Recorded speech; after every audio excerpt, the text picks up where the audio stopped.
Aku sukses setelah diceraikan oleh suamiku.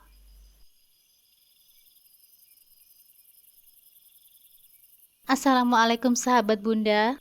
Semoga Allah selalu memberikan kesehatan dan kebahagiaan untuk kita semua. Buat sahabat Bunda yang sudah subscribe, semoga rezekinya dilancarkan ya. Amin ya robbal alamin. Iva, kamu kok sekarang ibu lihat tambah kurang ajar ya? Kata ibu saat kami sedang makan bersama. Maksud ibu gimana? Jawabku. Ya gitulah, enak ya. Makan tinggal makan, tidur tinggal tidur. Gak pernah mengurus rumah sama sekali, kata ibu dengan sinisnya. Aku yang hendak menyuap makanan pun langsung mengurungkan niatku.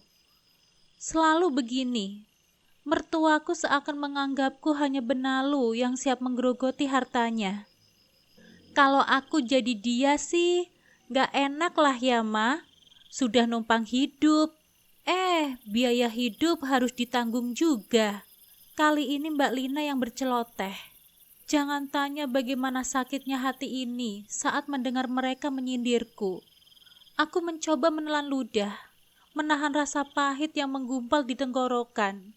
Tanganku yang sudah menggenggam sendok kini terasa lemas. Andai saja aku bisa, sudah ku ajak Mas Indra untuk mengontrak. Tapi aku berpikir panjang. Dari mana uang untuk mengontrak itu?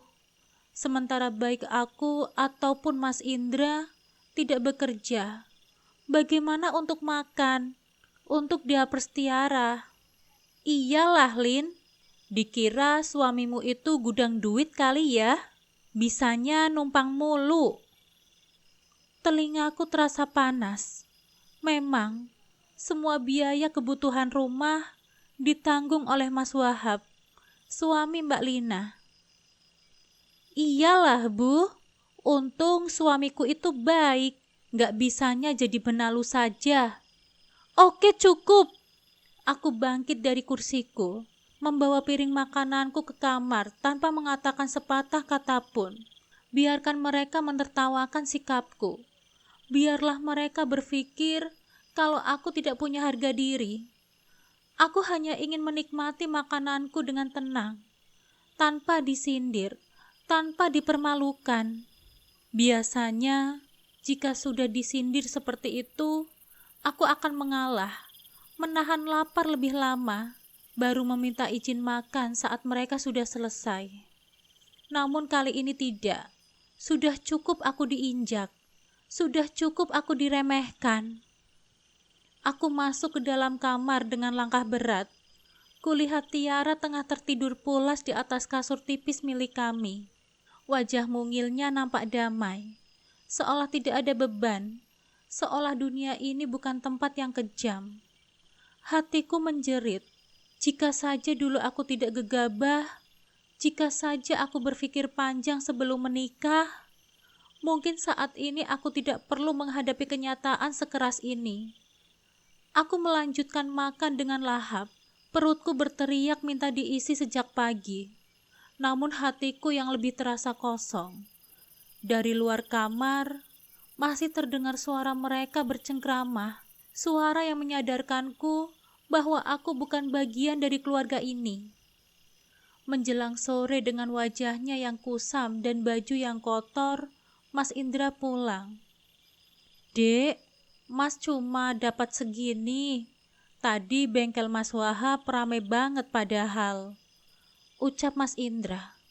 Aku menatap lembaran uang lusuh yang dia sodorkan. Tidak banyak, tapi aku tetap tersenyum. Gak apa-apa Mas, Alhamdulillah, rezeki kita hari ini segini. Suamiku bekerja serabutan.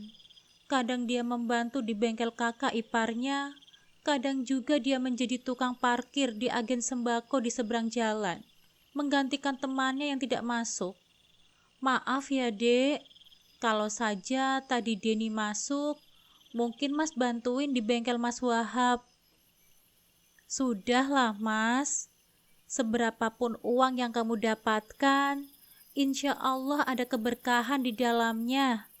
Kamu mandi dulu ya sana. Perintahku saat kulihat ia hendak mendekati Tiara yang baru saja bangun tidur. Balita berumur 1,5 tahun itu merangkak mendekatiku. Tangannya terulur meminta digendong. "Bun, Nenen," pintanya dengan mata berbinar. "Is, kamu nen mulu. Kita main aja ya sama ayah," godaku. Meski aku tahu ujung-ujungnya aku akan kalah juga. "Ah, Nenen," rengeknya lagi. Aku mengalah, padahal rasanya tubuhku sudah lemas. Terakhir kali aku makan adalah tadi pagi. Itu pun hanya dengan 1 piring nasi dan lauk sederhana. Tapi bagaimana bisa aku menolaknya? Tiara tidak mengerti kondisi ibunya. "Dah," ucapnya singkat setelah beberapa saat menyusu. Benar kan? Dia pun pasti tidak berselera untuk menyusu. ASIku semakin sedikit. Aku menggendong Tiara, lalu keluar kamar. Pemandangan menyesakan langsung tersuguh di hadapan mataku. Mama, Mbak Lina, dan Mas Wahab tengah makan sate ayam dan sop kambing di meja makan. Bau rempahnya menguar ke seluruh ruangan, membuat perutku semakin perih. Melihatku dan Tiara, mereka hanya melirik. Tidak ada yang mengajak, tidak ada yang menawari. Aku menelan ludah, menahan air mata yang ingin jatuh. Padahal aku juga lapar, apalagi aku menyusui. Seharian ku kerjakan pekerjaan rumah, dari menyapu, mengepel, mencuci baju seluruh penghuni rumah ini, sampai memasak. Tapi hanya diberikan 1 kali makan. Ya Allah, menawari pun mereka tidak. Aku lapar ya Allah. Tapi aku tahu Engkau pasti akan membalas semua ini. Semoga rezeki Mas Indra selalu dilancarkan. Amin, batinku. Tiara yang berada di dalam gendonganku mulai menggeliat. Matanya menatap makanan di atas meja. Aku menahan nafas. Aku tahu dia ingin itu, tapi aku tidak bisa berbuat apa-apa. Mas Indra sudah pulang. Kok nggak sekalian dibungkusin sate buat istri sama anaknya? Celetuk Mas Wahab sambil tertawa. Mbak Lina ikut terkekeh. Ngapain? Nanti malah keenakan lagi. Dadaku terasa sesak. Ya Allah, aku hanya ingin hidup dengan lebih baik. Aku hanya ingin makan tanpa merasa bersalah. Aku hanya ingin Tiara tidak kelaparan. Aku menunduk, mencium kepala Tiara yang masih dalam gendonganku. Ya Allah, berikanlah aku kekuatan. Ku ajak Tiara duduk di ruang tamu. Mataku mencuri pandang ke meja makan. Mbak Lina dan Mama sudah beranjak. Di atas meja berserakan makanan. Setelah memastikan Mas Wahab pun masuk ke dalam kamar, ku tinggalkan Tiara untuk melihat makanan di atas meja. Lagi-lagi harus kutelan pil pahit. Hanya tersisa kuah sop dan juga bumbu satenya. Ah, tidak apalah. Bisa dimakan pakai nasi. Kulihat Mas Indra baru keluar dari kamar mandi. Ia berjalan mendekatiku. Belikan aku telur saja, Dek. Tadi kan uangnya 40.000. Beli 1/4 saja ya. Aku mengangguk. Lalu mengambil uang dan pergi ke warung depan setelah memastikan Tiara ada dalam pangkuan ayahnya. Bu, telurnya 1/4, ucapku pada Bu Inah. Kamu belanjanya telur mulu? Iya Bu, makanya bantuin mertua ngerjain pekerjaan rumah. Jangan taunya cuma makan, tidur, main sama Tiara. Dek, apa maksud dari ucapan Bu Inah? Maksudnya apa ya, Bu? Lah, kan kerjaanmu sehari-hari hanya itu kan? Padahal biaya hidup dari Wahab. Tapi kamu gak ada sedikit pun niat ngebantu buat ngerjain pekerjaan rumah. Kasian loh mertuamu dan kakak iparmu, Ifah. Ucap Bu Inah panjang lebar. Apa? Jadi selama ini ibu sering mengejek-ngejekku? Astagfirullah. Makasih nasihatnya ya Bu, ucapku setelah menerima kembalian darinya. Baru beberapa langkah berjalan, aku berbalik lagi. Bu Inah masih menatap ke arahku. Bu Inah, kalau nggak tahu apa-apa, mendingan diam saja ya, daripada kemakan fitnah orang. Setelahnya aku masuk ke dalam rumah. Panas hati rasanya. Tidak cukupkah ibu menyindirku di rumah ini, sehingga harus mengejek-ngejekku di luar. Ifah, keluar kamu! Pintu kamar sedari tadi berguncang karena gedoran dari luar. Aku masih di dalam bersama Tiara, memakaikan baju pada batitaku. Apa, Bu? Punya mulut itu dijaga. Apa maksud kamu bilang kayak gitu ke Inah? Mas Indra yang tengah mencuci motor bututnya pun tergopoh-gopoh menghampiriku. Ada apa, Bu? Ajari istrimu itu sopan santun ya. Ibu gak suka. Bukannya ibu emang gak suka sama Ifah dari dulu? Tanyaku, yang seketika membuat langkah ibu terhenti. Aku tahu, beliau tengah terkejut mendengar ucapanku. Dek, apa Mas? Sudah cukup aku direndahkan di sini, Mas. Kamu tahu sendiri kan, dulu aku bekerja di bank swasta. Apa pernah perhitungan sama ibu? Bahkan Mbak Lina yang pernah meminjam uang padaku saja tidak pernah aku tagih. Sudah mulai ngelawan ya kamu? Sakit hati Ifah, Bu. Tiap hari ibu menyindir terus. Bukan salah Ifah jadi harus menumpang di sini, tapi salah anak ibu yang gak bisa kasih kehidupan yang layak buat Ifah. Setelahnya aku pergi ke kamar, mengemasi baju-bajuku dan Tiara. Kuputuskan untuk keluar dari sini. Mau kemana kamu, Dek? Maaf kalau Mas belum bisa membahagiakanmu. Aku hanya menutup mata sebentar. Ada rasa menyesal karena telah berucap seperti tadi, tapi aku sungguh tidak bisa menahannya. Aku berhenti kerja ketika lahiran Tiara. Kami menikah sudah 4 tahun. Aku mau pulang ke rumah ibu, Mas. Enggak, Dek. Nanti apa kata ibu? Mas malu, Dek. Malu? Kamu mau aku tersiksa di sini, Mas? Begitu. Mas Indra hanya diam saja, lalu meremas bajunya. Biarkan saja dia pergi, Indra. Kali ini ibu sudah berada di depan pintu. Tapi, Bu, aku pun melengos. Selalunya begini. Mas Indra selalu mati kutu di hadapan ibunya. Bahkan untuk membelaku saja dia tidak bisa. Segera ku gendong Tiara, lalu pergi keluar. Mau kemana kamu, Ifah? Tanya Mbak Lina yang kulihat menenteng plastik minimarket. Tidak kujawab pertanyaannya. Ku stop ojek, lalu meminta diantar ke desa sebelah, rumah ibuku. Lihat saja, Mas, aku akan sukses setelah ini. Akan kubuktikan kepada keluargamu kalau wanita yang selalu direndahkan ini bisa membungkam mulutnya dengan kesuksesan. Saat itu, bersiaplah untuk menyesal. Gumamku. Sekitar 20 menit, ojek yang kukendarai sudah sampai di rumah. Namun terlihat rumah masih sepi. Ini ongkosnya ya, Pak. Makasih ya, Mbak. Setelah melihat tukang ojek itu pergi, ku gendong Tiara lalu masuk ke halaman rumah ibu. Nampak sepi. Tumben sekali. Assalamualaikum, Bu. Berulang kali aku berteriak, namun tidak ada jawaban. Apa ibu dan bapak sedang pergi? Loh, Ifah? Aku menoleh, lalu tersenyum saat Mbak Suci datang. Dia adalah kakak iparku. Rumahnya memang berjarak 2 rumah dari sini. Digendongnya Tiara, lalu menciumnya dengan gemas. Mbak Suci adalah istri dari Mas Taufik.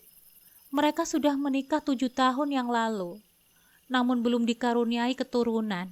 Sementara adikku Adit tengah merantau ke kota. Ibu sama bapak kemana ya, Mbak? Tanyaku pada Mbak Suci. Tadi sih katanya mau ke pasar, Tunggu di rumah Mbak aja yuk. Aku mengangguk. Daripada menunggu lama di sini, aku sangat bersyukur karena memiliki ipar yang baik. Tidak seperti Mbak Lina yang hanya bisa menyindir namun tidak tahu diri. Hutangnya 10 juta guna membayar sepeda motor yang kala itu hendak diambil oleh orang dealer. Namun belum dikembalikannya hingga kini. Saat sampai di rumah Mbak Suci, ia tertegun menatapku. Aku tahu, ia merasa heran karena aku menggenggam tas jinjing besar. Kamu mau menginap lama ya, Fah?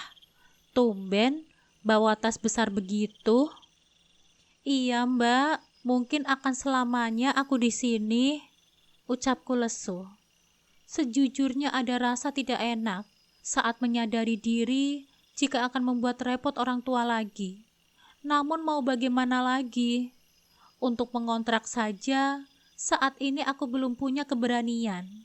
Selain uangnya yang belum ada, juga karena aku takut harus melewati malam berdua saja dengan Tiara.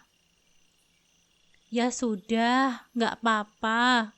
Ibu sama bapak pasti akan senang kalau kamu balik ke sini. Apalagi ada Tiara.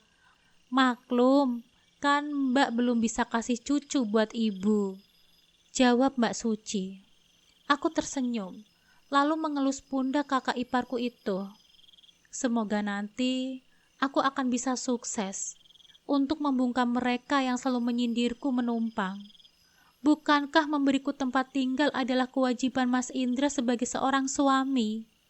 Sementara Mas Indra belum mampu, apa salahnya jika ibu mengambil alih kewajiban itu? Toh aku pun tidak semuanya bergantung pada mereka. Hanya terkadang makan karena aku capek mengurus semua pekerjaan rumah tangga. Sabar ya Mbak, semua ada saatnya. Lagi pula, mulai sekarang kan ada Tiara. Mbak bisa menganggap dia sebagai anak Mbak sendiri, ucapku menghiburnya. Makasih ya Fah. Terima kasih sudah mengizinkan Mbak untuk menyayangi Tiara. Aku tersenyum, kemudian mengangguk. Tidak lama kemudian, terdengar suara motor bapak yang berisik lewat depan rumah Mbak Suci. Aku tahu, itu pasti memang bapak. Tiara, ayo, Mbah Kung sama Mbah Uti sudah pulang, ucapku pada Tiara yang tengah memakan biskuit pemberian Mbak Suci. Kakak iparku itu berdiri sambil menggendong Tiara. Lalu kami beriringan menuju rumah bapak. Aku sudah memperkirakan hal-hal yang akan bapak dan ibu tanya nanti. Maka dari itu, sedari tadi aku sudah menyiapkan semua jawaban, terutama menyiapkan hati untuk membuat sebuah keputusan yang besar. Assalamualaikum Pak, Bu, ucapku begitu kulihat mereka tengah mengangkat sayuran dalam keranjang belanjaan. Bapak dan ibu memang memiliki warteg yang lumayan ramai. Hari ini mereka libur, mungkin karena bahan semuanya habis atau memang tengah capek. Waalaikumsalam. Loh, Ifah, Tiara, sudah lama, Dok? Tanya ibu sambil menghampiri kami. Belum kok, Bu. Aku melihat ke arah bapak. Matanya menatap lama pada tas yang tengah kujinjing. Itu sebabnya aku langsung menyembunyikan di belakang tubuhku. Duk, ayo masuk. Aku mengangguk, kemudian masuk setelah mempersilahkan ibu terlebih dahulu. Kuletakkan tas di bawah, lalu menggendong Tiara yang kulihat mulai menguap. Ada apa, Duk? Tanya bapak. Bapak, anak mau menginap kok ditanya ada apa? Bu, itu apa? Mata ibu mengikuti arah telunjuk bapak. Mata beliau langsung membeliak. Mungkin sedari tadi ibu terlalu fokus pada Tiara, sehingga tidak menilik pada ransel yang ada di hadapanku. Pak, Bu, Iva mau izin untuk tinggal di sini, ucapku dengan menunduk. Air mataku seakan berdesakan ingin keluar. Ya Allah, Apakah aku sanggup untuk mengatakan semua ini kepada Bapak? Di mana nyaliku yang sedari tadi kubangun? Kemana perginya ketegaran hatiku? Kenapa di hadapan Bapak dan Ibu, semuanya seakan lenyap, meninggalkanku bersamaan dengan rasa sesak yang kian menghimpit dadaku? Maksud kamu apa, Nduk? Mana Indra? Apa dia langsung pulang saat mengantarmu tadi? Tanya ibu. Sepertinya beliau mulai menyadari arah pembicaraanku kali ini. Sementara Bapak hanya menghela nafas panjang. Bapak sudah menduga, Nduk. Ucap Bapak yang seketika membuatku mendongak. Maksud Bapak apa? Tanyaku. Bapak sudah capek sebenarnya melihat tingkah laku suamimu yang selalu berlindung di belakang ibunya. Tapi apa hak Bapak? Memintamu kembali juga tidak mungkin, ucap Bapak. Aku terdiam. Sifat Mas Indra yang sudah banyak orang tahu masih suka berlindung ke ibunya. Baik itu ketika ia ada masalah ataupun ketika ibunya melarang apapun. Jangan ditanya bagaimana aku bisa melewati 4 tahun jika tidak ingat bahwa aku tidak ingin menjanda. Sudah kutinggalkan dia sebelum adanya Tiara. Sudah, gak apa-apa, Nduk. Kamu di sini saja ya. Lagian ibu juga jadi ada temannya. Makasih ya, Bu, ucapku. Butiran bening kembali mengalir di pipiku. Ah, payah sekali aku ini. Setelah menata bajuku dan Tiara di lemari, aku keluar dari kamar. Tiara tengah bermain di ruang tengah. Rencana kamu selanjutnya apa, Nduk? Tanya Bapak saat aku sedang duduk di belakang. Dulu sebelum aku menikah dengan Mas Indra, hubunganku dengan Bapak tidak begitu dekat. Bahkan untuk sekedar mengobrol saja jarang. Bapak lebih dekat dengan Adit. Nggak tahu, Pak. Mungkin sementara Iva bakal cari kerja dulu. Kenapa kamu nggak bantuin Bapak sama Ibu di warteg saja? Rencananya memang bangunan warteg itu mau dilebarin. Sudah tidak muat untuk menumpang pembeli. Kadang ada yang sampai menunggu orang makan. Alhamdulillah ya, Pak. Semoga selalu ramai terus. Tapi apa tidak sebaiknya jika Iva kerja lain saja, Pak? Iva ingin membuktikan kepada keluarga Mas Indra bahwa tanpa anak mereka yang pemalas itu, Iva dan Tiara bisa hidup berkecukupan. Bapak mengelus rambutku. Rasa nyaman seketika menyelusup di dalam dadaku. Coba dulu saja ya, Nduk. Masakanmu kan juga enak. Kasihan ibu suka kewalahan. Aku terdiam. Betul juga sih. Siapa tahu nantinya aku bisa sukses dengan warteg ini. Baiklah, Pak. Terima kasih ya, ucapku. Tidak perlu berterima kasih, Nduk. Semuanya memang Bapak rencanain buat kamu. Jangan mikirin Indra terus ya. Lihat sampai jam segini saja, dia tidak menyusulmu. Benar-benar ya laki-laki itu? Sungut Bapak. Aku tersenyum kecut. Mungkin ibu sudah menghalangi Mas Indra untuk kesini. Atau mungkin memang dia yang tidak berniat untuk datang menemuiku. Keesokan harinya, aku sedang dalam perjalanan pulang dari belanja di warung Pok Jum. Mungkin orang tuaku memiliki warteg. Tapi untuk makan, aku tidak ingin merepotkan mereka. Cukup dengan kehadiranku dan Tiara saja yang membuat mereka repot. Iva, aku menghentikan langkahku saat mendengar seseorang memanggil namaku.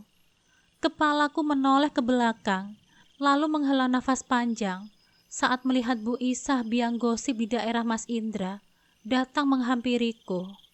Ternyata benar ya, kamu pulang ke rumah ibumu.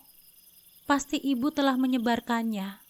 Seharusnya aku tidak kaget, mengingat sudah hafal betul kebiasaan ibu mertuaku itu, menggunjingkan menantunya sendiri. Iya Bu Isah, lagi pengen nginep, jawabku. Loh, nginep toh? Bukannya karena mau cerai ya sama Indra? Kini giliran aku yang mengerutkan dahi. Dari mana gosip itu, Bu? Mertuamu yang bilang. Makanya Iva, jadi perempuan itu pandai bersolek. Pastilah, Indra juga bosan kan melihatmu? Udah dekil, pemalas lagi. Dek, omongan perempuan ini sungguh membuat hatiku mencelos. Bisa-bisanya dia terang-terangan menghinaku. Bu Isah kalau tidak tahu apa-apa, mendingan diam saja ya, daripada jatuhnya fitnah. Mau saya viralin, Bu? Ucapku, sambil menunjukkan ponsel keluaran lama. Wajah Bu Isah berubah seketika. Ia terlihat panik, sementara aku menarik sudut bibirku ke atas, tersenyum sinis. Apaan sih, Fah? Saya loh. Cuma bercanda saja, kamu ini baik kok. Awas saja kalau saya mendengar Bu Isah menggosipi saya lagi. Iya Fah, iya. Kamu tenang saja, aman kok namamu. Iyalah aman, kan omongan Bu Isah gak terbukti. Saya juga bukan pemalas, justru anak perempuannya lah yang pemalas. Sudah punya suami, tapi celana dalam saja dicuciin sama saya. Apa nggak malu itu? Nah Bu, maaf jika aku kejam. Tapi aku nggak mau difitnah terus-menerus. Sekali-kali aku boleh juga membicarakan iparku. Sudah cukup aku diam saja selama ini. Bu Isah melongo, sementara aku langsung melangkah menjauhinya. Aku itu memang dekil Bu, tapi aku nggak sebodoh kamu Bu Isah. Gumamku sambil menatap ponsel yang memang dalam keadaan mati sedari tadi. Sampai di rumah, kulihat ibu sedang mengupas bawang, sementara Tiara pasti tengah dibawa oleh Mbak Suci. Bu, Ifah bantuin ya. Ibu ke warung saja, takutnya bapak kewalahan. Kan karyawan pabrik sebentar lagi akan keluar untuk istirahat. Ucapku sambil mengambil alih bawang dan juga pisaunya. Iya Nduk, maaf ya sudah ngerepotin. Enggak kok Bu, kami memang tinggal di daerah padat penduduk, tidak jauh juga dari pabrik bulu mata, sehingga pas jam makan siang, pasti pembeli akan membludak. Sesuai rencana, warung ibu saat ini tengah dibesarkan ke samping, tapi belum dibobok. Mungkin nanti juga waktu yang pas untuk libur. Fah, Tiara mau nenek nih katanya. Mbak Suci masuk bersama Tiara. Duh, anak bunda, sini sayang. Tiara mendekat ke arahku, lalu langsung mencari posisi ternyamannya. Mbak Suci melihat ke arah kami dengan tersenyum. Tiara sudah makan, Fah? Tanyanya. Belum, Mbak. Nanti aku akan bikinin bening bayam dulu, Mbak. Jawabku. Biar Mbak saja yang bikinkan. Tidak usah, Mbak. Biar nanti aku bikin sendiri saja. Sekalian nidurin Tiara. Jawabku sambil menggendong Tiara menuju kamar karena dia sudah terlelap. Selesai memasak, aku mulai mencuci pakaian kami serumah. Tidak tega rasanya jika melihat ibu capek. Meskipun mencuci menggunakan mesin. Kulihat Tiara di dalam, masih nyenyak dengan tidurnya. Sebaiknya aku mencoba cari pekerjaan yang sekiranya bisa aku jadikan batu loncatan. Sayang ijazahku jika dianggurkan. Tapi bukankah bapak memintaku untuk membantunya di warung nasi? Duh, aku jadi bingung. Kubaringkan tubuhku di kasur depan televisi. Meluruskan pinggang yang sedikit nyeri. Ku ambil ponsel yang sedang diisi ulang. Drrrt. Sebuah pesan masuk dari Mas Indra. Dengan segera aku buka.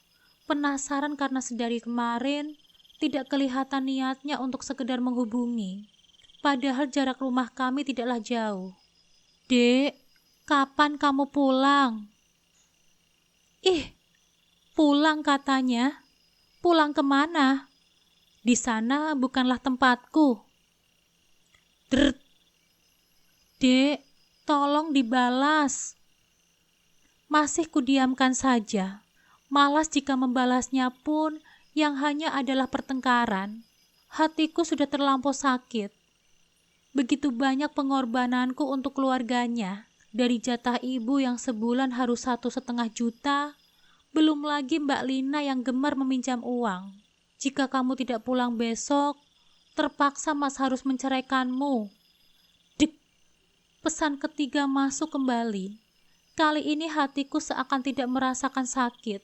Mungkin sudah kebal karena saking banyaknya menanggung derita di sana. Silahkan saja.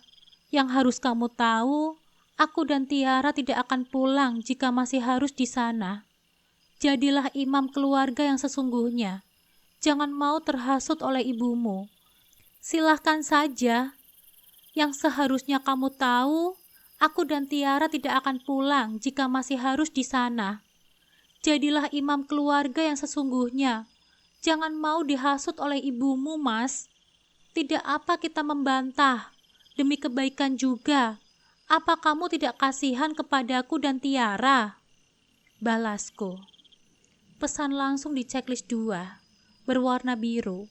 Tandanya sudah dibaca oleh si empunya. Terlihat sedang mengetik. Namun lama. Mau balas apa dia? Bun, aku tersentak mendengar panggilan Tiara. Lalu masuk ke dalam kamar. Ia sudah duduk dengan tangan mengucek-ngucek matanya. Khas bangun tidur. Anak bunda sudah bangun ya? Ayo kita makan sayang, tawarku. Mau. Aku pun menggendong Tiara ke depan. Untuk sementara, aku tidak ingin terlalu memikirkan Mas Indra.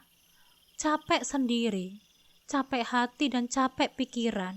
Sedangkan aku tidak tahu dia sedang apa di sana. Aku sampai tidak habis pikir. Apa yang tengah dilakukan oleh Mas Indra? Kenapa dia tidak menanyakan anaknya? Astagfirullah. Bun, Mam. Ya Allah nak, Bunda lupa. Ayo kita makan.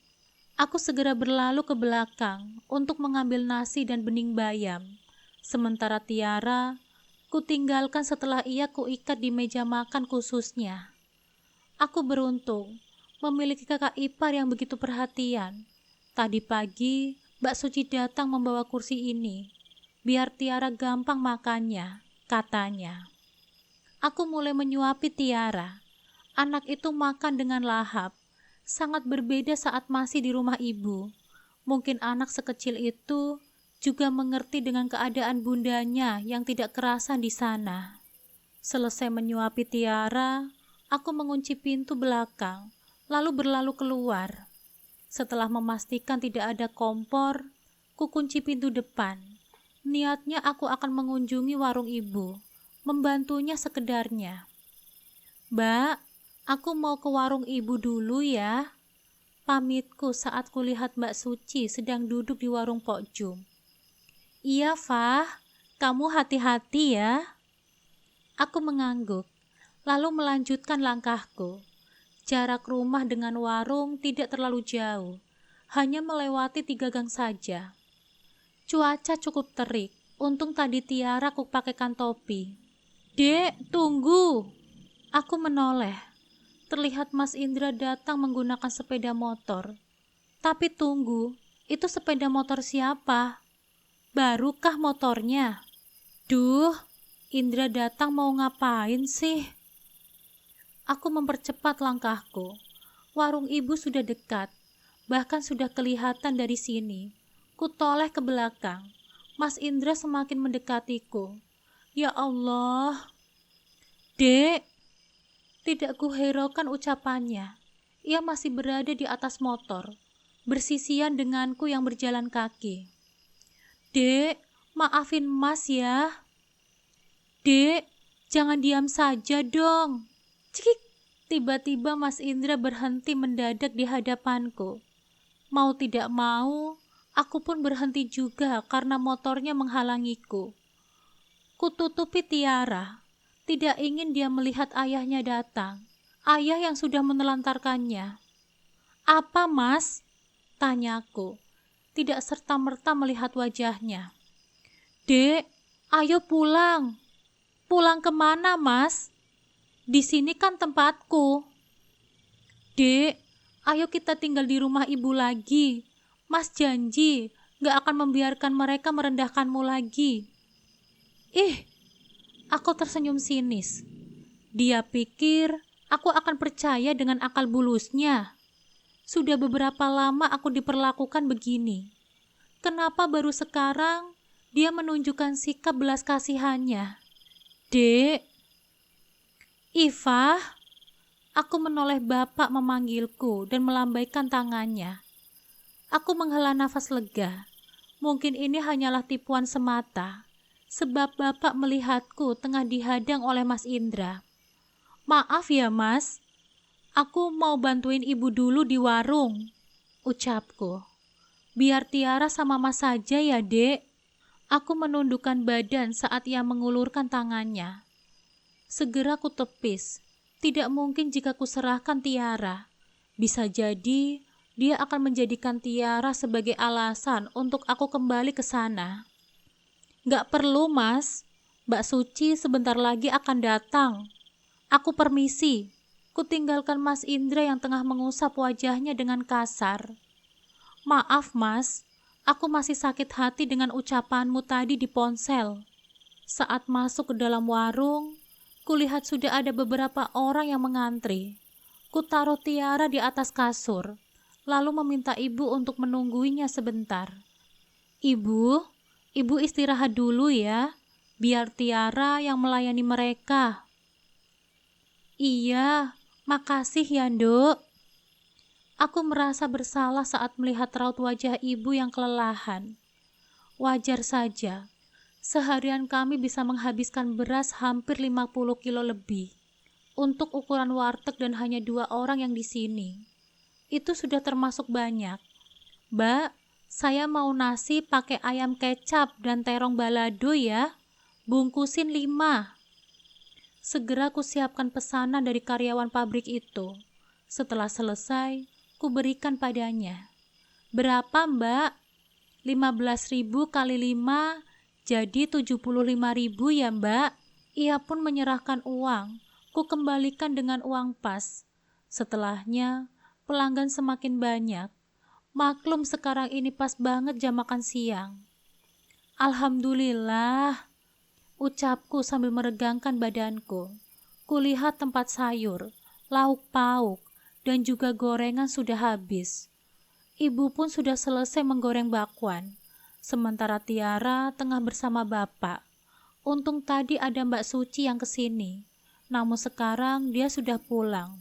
Ini ramenya selalu begini ya Bu? Iya Nduk, alhamdulillah. Tapi biasanya gak serame ini ya Pak? Iya, mungkin lagi pengen kesini kali Bu. Kulirik Tiara yang sedang makan coklat. Pipinya penuh dengan warna coklat membuatku gemas. Anak bunda, ayo kita mandi. Sudah jam 4:30 nih, ucapku pada Tiara. Ia hanya mengangguk, seakan mengerti ucapanku. Pulang bareng saja ya Nduk, kita beres-beres dulu, ucap ibu. Aku mengangguk, kemudian membersihkan lantai-lantai yang penuh dengan kotoran, debu, dan sedikit berminyak. Assalamualaikum Bu, Pak. Aku mendongak. Ternyata itu Mas Indra berdiri dengan canggung. Kulihat bapak melirik ke arahku, kemudian pergi menghampiri Mas Indra. Oh, kamu Indra? Ayo, sini masuk. Kamu mau makan? Kali ini ibu menawarkan. Begitulah ibu dan bapakku. Mereka tetap menghormatinya dan menghargai Mas Indra sebagai menantunya, suami dari anaknya. Sangat berbeda dengan perlakuan Mbak Lina dan ibu mertuaku. Mereka seakan bertemu dengan musuh setiap kali kami berjumpa. Mau apa lagi sih kamu Mas? Tanyaku. Dok, kamu jangan begitu. Aku terdiam. kemudian duduk sambil memangku Tiara. Anak itu memberontak, mungkin ingin ke ayahnya, namun aku tahan. Bu, maafin Indra ya. Indra mungkin sudah salah sudah membiarkan Ifah pulang berdua dengan Tiara. Posisiku serba salah, Bu. Serba salah terus kamu, Mas. Sudah 4 tahun loh aku diperlakukan seperti ini. Masa posisimu salah terus sih? Gak ada benarnya. Bilang saja kalau kamu itu takut kan kehilangan tempatmu untuk menggantungkan hidup. Makanya mau apapun yang ibumu bilang, kamu pasti bakal menurutinya. Termasuk menceraikan aku kan, Mas? Mas Indra nampak terkejut. Begitu juga dengan ibu dan bapak. Aku menghela nafas. Memang tadinya aku ingin menyembunyikan ini semua dari kedua orang tuaku. Tapi melihat wajahnya, sakit hatiku semakin bertambah. Apa maksudmu sih, Dek? Iya, Nduk. Apa maksudmu? Indra, kamu mau menceraikan Ifah? Apa benar? Mas Indra menggeleng lemah, sementara aku mencebik. Dasar muka dua. Lalu ini apa, Mas? Tanyaku sambil mengulurkan ponselku. Di sana ada pesan yang dikirimkan oleh Mas Indra tadi pagi. Ia mengambilnya, lalu membacanya. Kulihat 2 netranya membeliak. Dek, maafin Mas. Mas nulis itu semua atas desakan ibu, Dek. Mas takut kalau Mas gak nurutin perintah ibu, Mas bakal kualat nantinya. Suara Mas Indra terdengar lirih, hampir seperti sebuah pembelaan yang ia sadari tidak yakin kebenarannya. Aku menatapnya dengan tajam. Hatiku berkecamuk antara marah, kecewa dan sedih yang menumpuk menjadi satu. Kualat, itu alasan yang dia berikan setelah semua telah terjadi. Kualat, Mas. Kamu bilang kualat. Suaraku bergetar menahan emosi. Apa masih manjur doa seorang ibu yang justru ingin menghancurkan rumah tangga anaknya sendiri? Aku tidak sanggup menahan luka yang menyayat hati. Dek, kamu jangan begitu. Mas cuma ingin menghormati ibu saja. Lagi-lagi ia membela diri. Aku tertawa sinis. Menghormati? Atau kamu takut, Mas? Takut dianggap anak durhaka kalau kamu melawan. Tapi nggak takut jadi suami durhaka yang menyakiti istrinya. Mas Indra terdiam. Ia menunduk, seperti baru tersadar akan ucapan dan tindakannya selama ini. Saat itu, bapak yang sejak tadi diam saja, akhirnya angkat bicara. Suaranya tenang, tapi mengandung ketegasan seorang ayah yang bijak. Nak Indra, memang benar, doa ibu adalah doa yang paling manjur di dunia. Kita wajib menghormati orang tua, apalagi seorang ibu. Tapi kalau seorang ibu sudah mendoakan keburukan, bahkan sengaja merusak kehidupan orang lain, apakah kita tetap harus mengikuti kemauannya? Mas Indra mengangkat kepalanya. Raut wajahnya penuh keraguan. Tapi Pak, Bapak mengangkat tangannya, menyela sebelum Mas Indra sempat melanjutkan. Dengarkan Bapak dulu, Nak. Kamu ini kan sudah dewasa, sudah menikah. Waktu menikah dengan Ifah, kamu datang ke Bapak minta restu kan? Waktu itu, Bapak menyerahkan Ifah kepadamu, supaya kamu jaga, kamu lindungi. Seharusnya, sekarang tanggung jawabmu adalah menjaga rumah tangga kalian, bukan lebih mementingkan kemauan ibumu. Kali ini suara Bapak lebih tegas, membuat suasana semakin hening. Mas Indra terdiam lama. Aku bisa melihat tangannya mengepal, tanda bahwa hatinya sedang berperang dengan logikanya sendiri. Iya Pak, aku salah. Akhirnya suaranya terdengar lirih, nyaris berbisik. Ia menunduk dalam, seperti seorang anak kecil yang baru saja dimarahi. Saat itu, Ibu yang sejak tadi juga terdiam, ikut bersuara. Nak Indra, lebih baik kamu saja yang tinggal di sini bersama kami. Mungkin itu akan menjadi solusi yang terbaik untuk semuanya. Biar Iva nggak perlu merasa sendirian lagi. Aku terkejut dengan ucapan ibu. Mas Indra pun mengangkat kepalanya, seolah tidak percaya dengan saran itu. Baik Pak, Bu, saya akan bicara dulu dengan ibu saya, katanya akhirnya. Suaranya masih terdengar ragu, tapi ada keteguhan di sana. Aku diam saja, tidak ingin berkata apapun.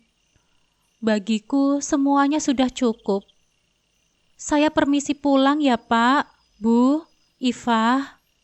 Setelah bersalaman dengan bapak dan ibu, Mas Indra berbalik dan berjalan keluar dari warungku.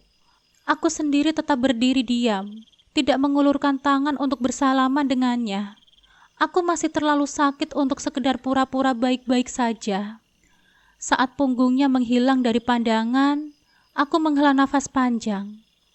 Keesokan harinya, sekitar pukul 6 sore, aku dikejutkan oleh suara melengking yang memanggil namaku dari luar rumah. Iva, keluar kamu! Suara itu begitu familiar. Itu suara ibu mertuaku. Jantungku berdegup lebih cepat. Firasatku mengatakan ini pasti bukan kabar yang baik. Bapak yang duduk di bangku depan segera berdiri. Ada apa, Nak? Tanyanya khawatir. Tanpa menunggu lebih lama, aku dan bapak segera keluar rumah. Kulihat ibu masih di dalam, mungkin sedang mengaji setelah sholat tadi. Di depan rumah, berdiri ibu mertuaku dengan wajah masam, diapit oleh Mas Wahab, kakak iparku, dan Mbak Lina, istrinya. Namun mataku tertuju pada sosok yang berdiri sedikit di belakang mereka, Mas Indra. Ia nampak seperti ingin bersembunyi, menghindari konfrontasi ini. Aku berusaha tetap bersikap sopan, meski hatiku sudah dipenuhi kecemasan. Ibu, Mas Wahab, Mbak Indra, ayo silahkan masuk, ujarku, berusaha menenangkan suasana. Namun ibu mertuaku mengibaskan tangannya dengan kasar. Gak perlu Iva, aku hanya ingin ngomong sebentar. Bapak yang berdiri di sampingku mencoba bersikap tenang. Masuk dulu saja, Bu. Gak enak kalau ada orang yang lihat, katanya. Namun ibu mertuaku tetap bersikeras. Tidak perlu. Aku cuma mau ngomong satu hal. Lebih baik Indra menceraikan kamu daripada harus tinggal di sini. Aku tahu rencana kalian. Pasti Indra bakal dijadikan babu kan di sini? Aku terhentak. Ucapan itu bagaikan pisau yang menyayat harga diriku dan keluargaku. Astaghfirullahaladzim. Hanya itu yang bisa keluar dari bibirku. Aku benar-benar tidak menyangka ia akan berbicara sekejam ini. Bapak menatapnya dengan tenang namun tegas. Bu, maksud ibu bilang seperti itu apa? Ibu mertuaku mendengus sinis. Alah, jangan pura-pura nggak tahu deh. Aku ini sudah paham akal-akalan kalian. Kalian ingin Indra tinggal di sini supaya bisa membantu di warung reot kalian itu kan? Baru punya warung kecil saja sudah sombong. Warung reot? Aku mengepalkan tanganku, menahan amarah yang mulai membakar di dada. Mengapa ibu mertuaku selalu merendahkan kami? Apa salah kami hidup dengan sederhana? Dari dalam rumah, terdengar suara lirih namun penuh ketegasan. Bu, jaga ucapan ibu. Aku menoleh, melihat ibu berdiri di balik punggung bapak. Rupanya beliau sudah selesai mengaji. Matanya menatap ibu mertuaku dengan sorot yang dalam. Tidak marah, tetapi penuh keteguhan hati. Ibu kemudian melanjutkan dengan tenang. Bu, kami kemarin hanya menawarkan saja pada Indra. Barangkali itu bisa menjadi solusi yang terbaik. Tidak ada paksaan sama sekali. Aku mengangguk, menambahkan. Iya Bu, Itu juga masih menunggu keputusan dari Mas Indra. Kalau Mas Indra tidak mau, ya tidak apa-apa. Kami juga tidak akan memaksa. Namun ibu mertuaku tertawa sinis. Alah, sudahlah. Aku gak mau berdebat lagi dengan kalian. Intinya, mulai detik ini, Indra akan menalak kamu dan akan menceraikanmu secara resmi. Lagi pula, Indra juga akan kami jodohkan dengan anak Haji Sobri, juragan beras yang jauh lebih kaya dan lebih mapan dari kalian. Aku merasakan sesuatu mencelos di dalam dadaku. Tapi anehnya, aku tidak menangis, tidak juga berusaha menahannya.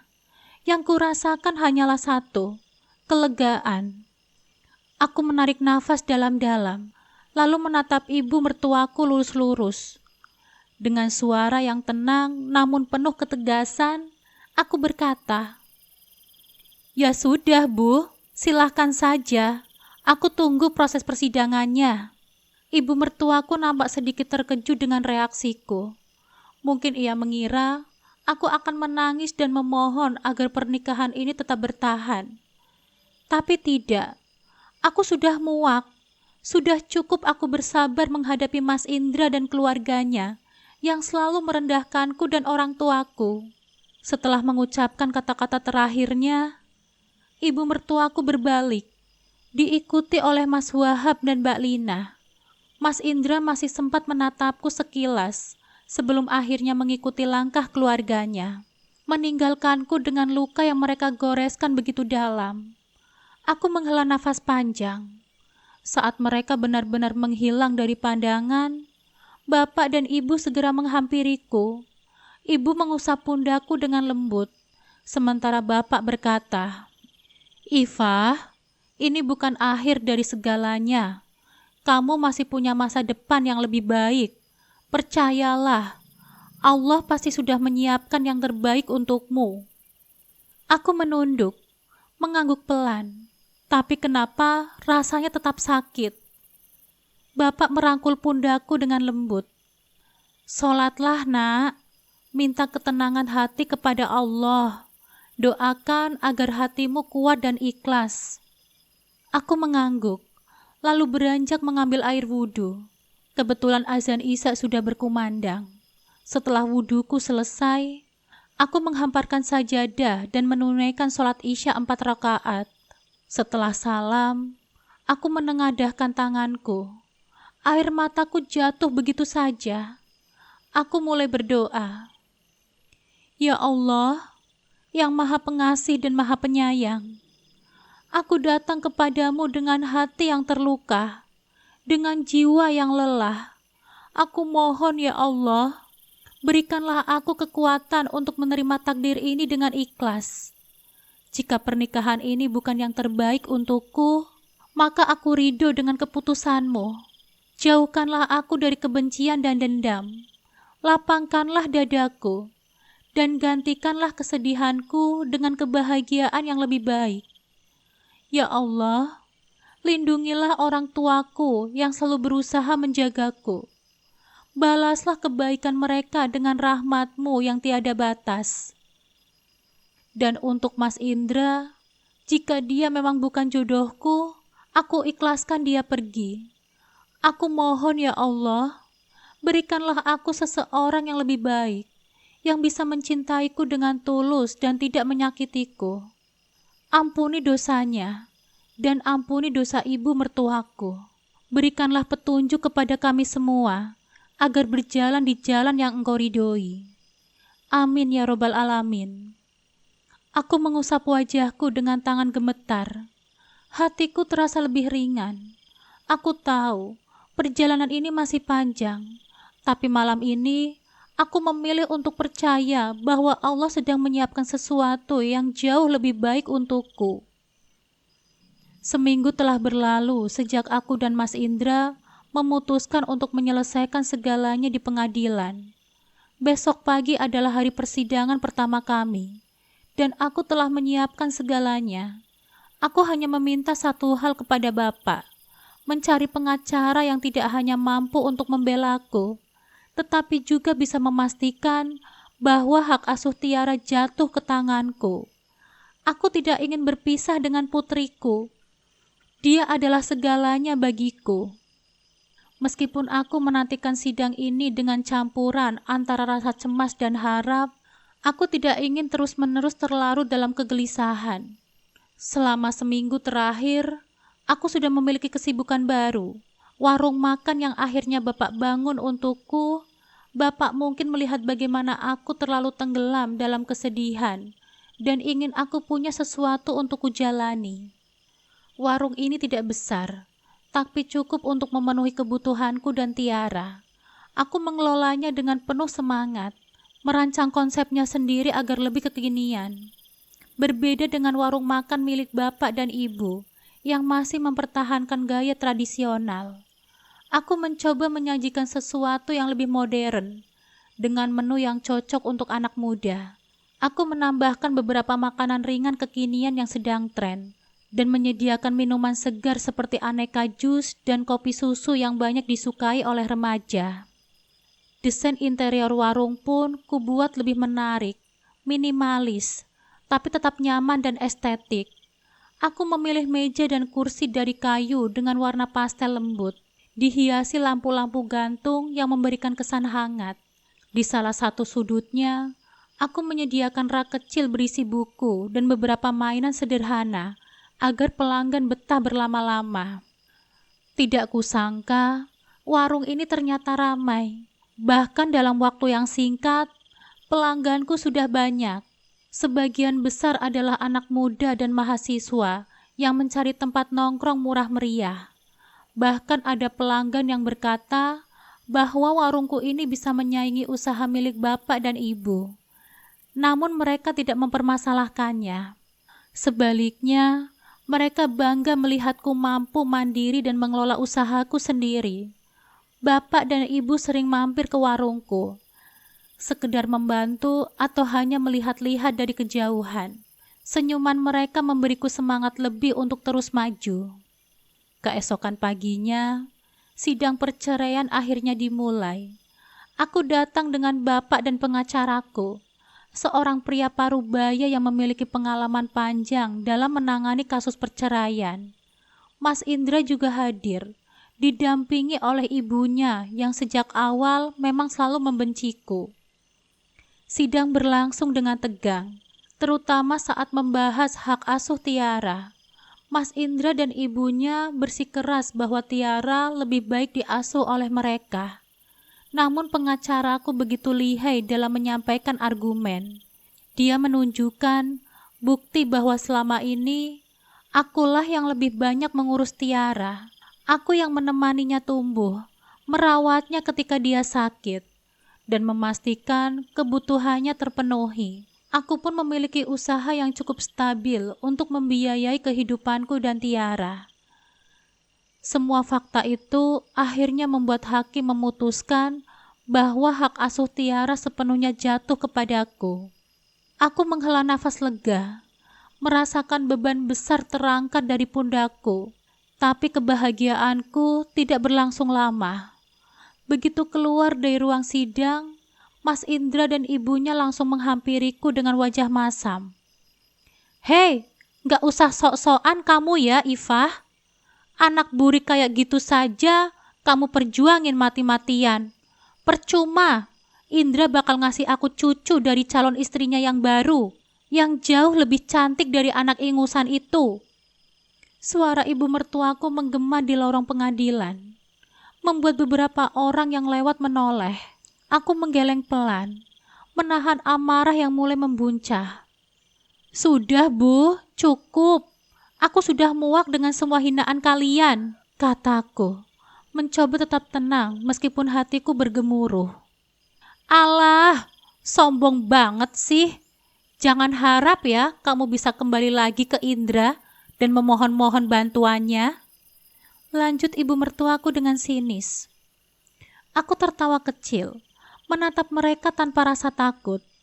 "Iya, Bu, aku gak akan kembali ke anak manjamu itu, yang bisanya cuma berlindung di balik ketiak ibunya," ucapku tegas. "Ifah, kamu!" Mas Indra berteriak. Wajahnya merah padam, tangannya mengepal, terlihat siap melayangkan pukulan kapan saja. Aku menatapnya dengan tajam. "Apa kamu, Mas? Mau mukul aku? Silahkan, Mas. Aku sudah gak takut lagi sama kamu." Tangan Mas Indra bergetar. Tapi sebelum dia bisa melakukan sesuatu, Bapak menarik tanganku dengan lembut. "Sudah, Nduk, kita pulang saja ya," kata Bapak. Suaranya lembut tapi tegas. Aku menatap wajahnya yang penuh ketenangan, dan perlahan aku mengangguk. Kami pun melangkah pergi, meninggalkan Mas Indra dan ibunya yang masih berdiri di tempat, menatap kami dengan penuh kebencian. Aku tahu ini bukan akhir dari segalanya, tapi setidaknya aku telah memenangkan hak asuh atas Tiara. Aku tidak peduli lagi dengan hinaan mereka. Aku hanya ingin menjalani kehidupanku yang baru, hidup yang lebih baik, untukku dan untuk anakku. Setelah hampir sebulan aku resmi menyandang gelar janda, hidupku kini jauh lebih bahagia. Bagaimana tidak bahagia? Usaha warungku kini telah sukses besar. Aku sudah memiliki 6 orang karyawan yang membantuku. Setiap hari warungku selalu ramai, terutama setelah beberapa food vlogger terkenal datang untuk mereview masakanku. Mereka memberikan respon yang sangat positif.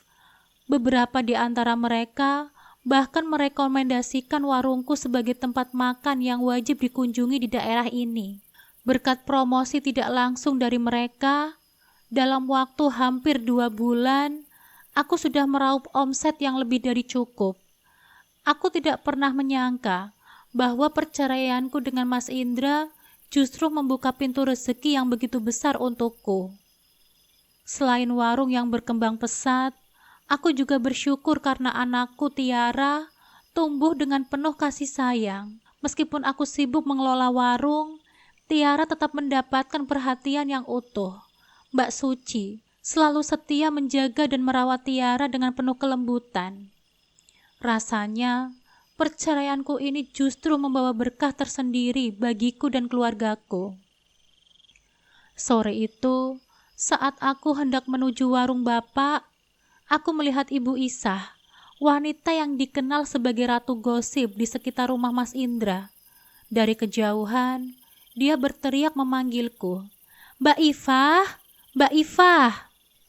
Aku menghela nafas. Aku tidak ingin mendengar gosip atau cerita yang tidak perlu. "Ada apa, Bu? Jangan menyebar fitnah atau gosip lagi ya, Bu. Aku tidak mau mendengarnya," kataku dengan tegas. Namun wajah Ibu Isah nampak serius. "Enggak, Mbak Ifah. Aku cuma mau ngomong kalau Indra dan ibunya sekarang hidupnya kasihan. Setelah cerai dari Mbak Ifah, ternyata Indra gak jadi nikah dengan anaknya Pak Haji Sobri, juragan beras itu. Keluarga Pak Haji Sobri tahu kalau Ibu Indra itu mata duitan. Entah dengar dari siapa, tapi Pak Haji Sobri gak terima kalau anaknya cuma jadi bahan sapi perah mereka," katanya dengan semangat. Aku hanya diam, tidak berkomentar sedikit pun. Aku tidak ingin terlalu dalam cerita tentang mereka. Tapi itu belum seberapa, Mbak. Lina, anak perempuannya itu, sekarang malah masuk rumah sakit jiwa. Soalnya Wahab suaminya itu dipenjara akibat kasus korupsi di kantornya. Dan dengar-dengar uang korupsinya itu justru dipakai buat nikah sama wanita lain. Lina sampai gak bisa berpikir jernih lagi karena malu, Mbak. Dia bahkan beberapa kali mencoba untuk bunuh diri. Akhirnya, daripada terjadi hal-hal yang lebih buruk, keluarganya memutuskan untuk membawanya ke rumah sakit jiwa. Aku hanya bisa mengelus dada mendengar semua cerita dari Bu Isah. Apakah ini karma bagi mereka? Aku tidak tahu. Dan aku pun tidak ingin menilai. Terima kasih ya Bu Isah atas informasinya. Tapi bagiku, sekarang hidupku adalah hidupku, Bu. Aku gak mau lagi ikut campur urusan mereka, ujarku santai. Tapi Mbak Ifah, Belum sempat Bu Isah melanjutkan, aku segera berpamitan. Sekali lagi, terima kasih ya Bu Isah. Aku mau ke warung bapakku dulu. Sesampainya di warung bapak, kebetulan warung sudah tutup. Aku menceritakan obrolanku tadi dengan Bu Isah kepada bapak. Setelah mendengar ceritaku, bapak hanya tersenyum dan menepuk bahuku dengan lembut. Duk, hidup ini sudah diatur sama Gusti Allah. Tidak ada yang perlu kita sesali atau menertawakan dari penderitaan orang lain. Kalau memang mereka mendapatkan ganjaran atas perbuatannya sendiri, itu sudah urusan Allah, bukan urusan kita. Kita hanya perlu fokus pada kehidupan kita sendiri, Nduk. Aku mengangguk pelan, menyimak setiap kata bapak. Hidupmu sekarang kan sudah lebih baik. Jangan biarkan rasa dendam atau kebencian menguasai hatimu ya. Ingat, Nduk, kita tidak perlu balas dendam kepada orang yang pernah menyakiti kita. Cukup buktikan saja bahwa kita bisa bahagia tanpanya. Itulah cara yang terbaik untuk menjawab semua hinaan dan perlakuan buruk mereka di masa lalu. Aku menghela nafas panjang, meresapi kata-kata bapak. Iya, Pak. Aku juga nggak mau memikirkan mereka lagi. Aku hanya ingin fokus membesarkan Tiara dan menjalani kehidupanku dengan lebih baik. Bapak tersenyum bangga. Itu yang paling benar, Nduk. Ingat, Gusti Allah tidak pernah tidur. Setiap kebaikan yang kita lakukan akan kembali kepada kita. Begitu juga sebaliknya. Jangan terlalu larut dalam masa lalu, Nduk. Masa depanmu masih sangat panjang. Aku merasa hatiku lebih tenang setelah mendengar nasihat dari Bapak. Aku tahu, aku harus terus melangkah ke depan. Masa lalu sudah berlalu, dan aku tidak akan membiarkan bayang-bayangnya menghalangi kebahagiaan masa depanku.